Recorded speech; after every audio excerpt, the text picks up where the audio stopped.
الحمدللہ رب العالمین والصلاة والسلام علی سید الانبیاء والمرسلین۔ حضرت باہت کی قسط نمبر 29 اور 30 دو قسطیں آپ کے گروپ میں پیش کی گئیں۔ آج ہم مسجد اور قبلہ کے آداب کے حوالے سے مسائل سیکھیں گے۔ سب سے پہلے یہ ہے کہ مسجد کو چونے اور گچ سے منقش کرنا جائز ہے، سونے چاندی کے پانی سے بھی نقش و نگار کرنا جائز ہے۔ یعنی پہلے زمانے میں چونے کے ساتھ مسجد کو سجایا جاتا تھا، آج کے دور میں تو ٹائل پتھر آ گیا ہے۔ تو جس طرح بھی ہو خوبصورت سے خوبصورت جو ہے وہ مسجد بنانی چاہیے تاکہ لوگوں کے دل اس کی طرف مائل ہو۔ ایسا نہ ہو کہ ہمارے گھر تو بڑے خوبصورت ہیں اور محلے کی مسجدیں ایسی ہوں کہ جس کی طرف جانے کو دل ہی نہیں کر رہا، وہاں بدبوئیں آ رہی ہیں، وہ پرانے سٹائل میں بنی ہوئی ہے، وہاں جو ہے وہ گندگی زیادہ ہے، مٹی اس کے اوپر آتی ہے، لوگوں کے کپڑے خراب ہو جاتے ہیں۔ ایسا نہ ہو، بلکہ اس کو خوبصورت رکھا جائے تاکہ مسلمانوں کی عبادت گاہ کی ایک اپنی شان رہے۔ مسجد میں درس دینا جائز ہے، اگرچہ باوقت درس مسجد کی جان نمازوں اور چٹائیوں کو استعمال کرنا ہو۔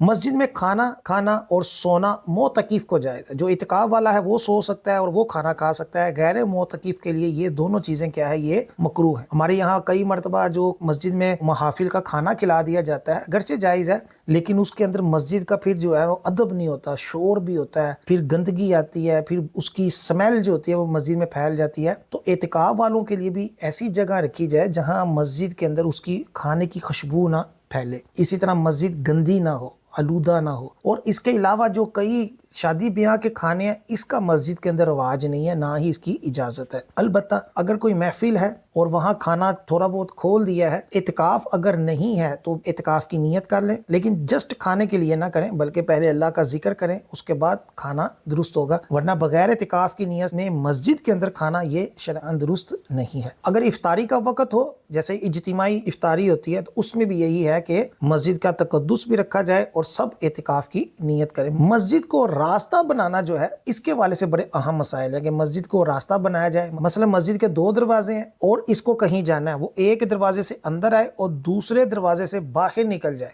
تو یہ شرعاً درست نہیں ہے، یعنی یہ مسجد کو راستہ بنا لینا ہے۔ ہمارے یہاں کئی مرتبہ ایسا ہوتا ہے کہ لوگ مسجد سے گزر کر جا رہے ہوتے ہیں، ایسا نہ کیا جائے، مسجد کو راستہ نہیں بنانا چاہیے، بلکہ ہمارے یہاں تو بعض وہ مسجد شہید کر کے اس کو روڈ میں ڈال دیتے ہیں، چلو جی روڈ جو ہے وہ کھلا ہو جائے گا، یا ویسے ہی مسجدیں جو ہوتے ہیں وہ تبدیل کر دیتے ہیں کہ لو جی یہ مسجد ہم نے دوسری جگہ بنا دی۔ ایسا نہیں ہوتا، مسجد مسجد رہتی ہے، اس کو گزرگاہ بنا لینا، اس کو ختم کر دینا، یا مسجد کو مدرسے میں تبدیل کر دینا یا قبرستان میں تبدیل کر دینا، یہ سب صورتیں شرعاً جائز نہیں۔ علماء نے فرمایا کہ یہ شخص پہلے نماز پڑھے پھر نکلے، اگر ایک دروازے سے داخل ہوا ہے اور پھر نادم ہو گیا ہے تو پھر کیا کرے، نماز پڑھے اور پھر واپس نکلے، ایسا نہ کرے کہ وہ نادم ہو گیا تو پھر بھی نکل جائے۔ اور بعض نے فرمایا کہ اگر بے وضو ہے تو جس دروازے سے گیا ہے اسی سے نکلے۔ مسجد میں جوتے پہن کر جانا کیا ہے، یہ مکروہ ہے کہ مسجد کی بے ادبی ہے۔ مسجد میں نکاح منعقد کرنا جو ہے یہ مستحب ہے، یعنی صرف نکاح کی محفل ہو، بقیہ پورا فنکشن نہ ہو، نکاح اچھے طریقے سے بغیر گانے باجے کے، بغیر شور شرابے کے، ادب والے انداز سے ہو تو کیا ہے، یہ مستحب ہے۔ پہلے زمانوں میں لوگ ایسا کرتے تھے۔ جس کے بدن یا کپڑے پر نجاست لگی ہو وہ مسجد میں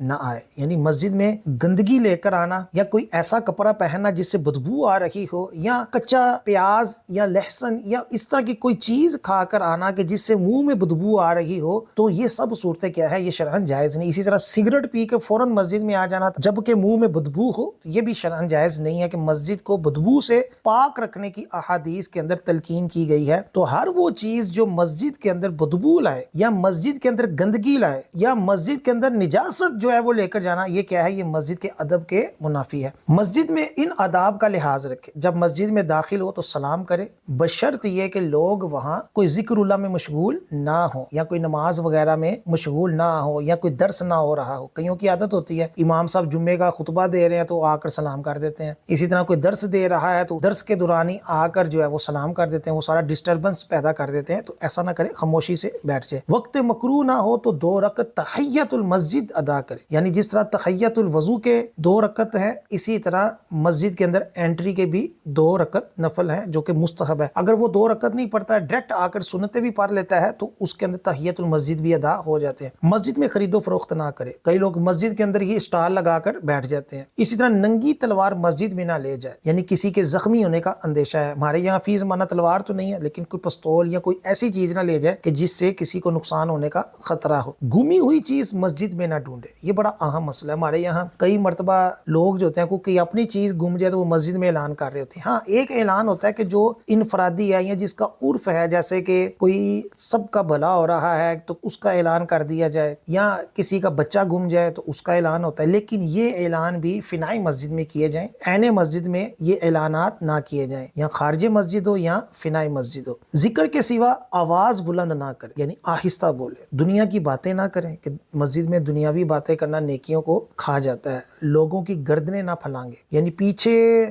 سے آ کر سب کو پھلانگتا ہوا آگے نہ آئے۔ جگہ کے متعلق کسی سے جھگڑا نہ کرے، جگہ نہیں ہے تو بیٹھ جائے، یہ نہ کہے کہ میں ادھر ہی بیٹھتا ہوں اور میں نے ادھر ہی بیٹھنا، ایسا نہ کرے، کئیوں کی یہ بھی عادت ہوتی ہے۔ اسی طرح اس طرح نہ بیٹھے کہ دوسروں کے لیے جگہ میں تنگی ہو، یعنی تھوڑا سمٹ کر بیٹھے، نمازی کے آگے سے نہ گزرے کہ یہ ناجائز ہے۔ مسجد میں تھوک کھنکھار نہ ڈالے، یعنی آج کل تو دریے ہیں، لیکن اگر دریے نہ بھی ہوں تب بھی مسجد میں تھوکنا جو ہے یہ شرعاً درست نہیں ہے۔ حدیث پاک میں اس سے بڑی بیزاری کا اظہار کیا آقا علیہ السلام نے۔ انگلیاں نہ چٹکائے، یعنی بیٹھا ہوا ایسے پٹاخے اپنی انگلیوں کے نہ نکالے۔ نجاست اور بچوں اور پاگلوں سے مسجد کو بچایا جائے، یعنی ایسے بچے کہ جو شور مچاتے ہیں ان کو مسجد سے بچایا جائے، لیکن طریقے سے ذلیل نہ کیا جائے، بچے مسجد سے دور ہو جائیں، پیار سے سمجھایا جائے۔ اسی طرح جو پاگل ہوتے ہیں چاہے وہ بڑی عمر کے بھی ہوں ان کو بھی مسجد سے بچایا جائے۔ ہمارے یہاں کئی پاگل آتے ہیں مسجدوں میں، شور مچا رہے ہوتے ہیں، عجیب و غریب حرکتیں کر رہے ہوتے ہیں، لوگوں کو ڈرا رہے ہوتے ہیں، تو مسجد ہی پتہ نہیں کیا بن رہی ہوتی ہے۔ تو پاگلوں سے بھی مسجد کو بچایا جائے۔ اسی طرح نجاست والی چیزوں سے بھی بچایا جائے، چھوٹے بچے نہ لائیں کہ جنس کے بارے میں ڈاؤٹ ہو کہ یہ بچہ مسجد میں پیشاب کر دے گا۔ ذکر الہی کی کثرت کرے، یعنی مسجد کے اندر اللہ کا ذکر کرے۔ مسجد کے اندر سائل کو دینا، مانگنے والوں کو دینا منع ہے، کہ ہمارے یہاں جو پیشہ ور بھکاری ہوتے ہیں وہ مسجد کے اندر آ کر مانگتے ہیں اور لوگ اس کو وہیں دے رہے ہوتے ہیں،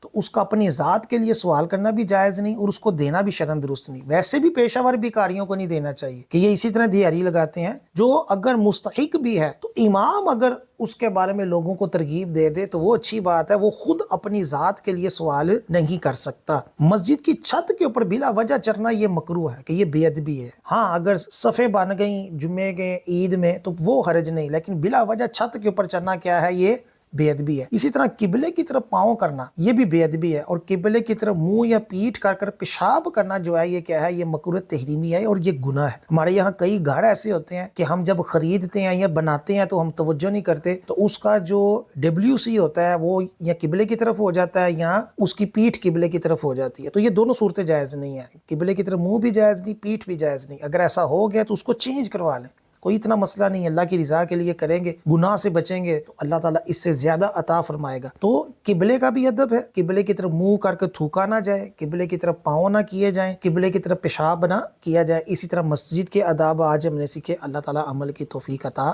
فرمائے۔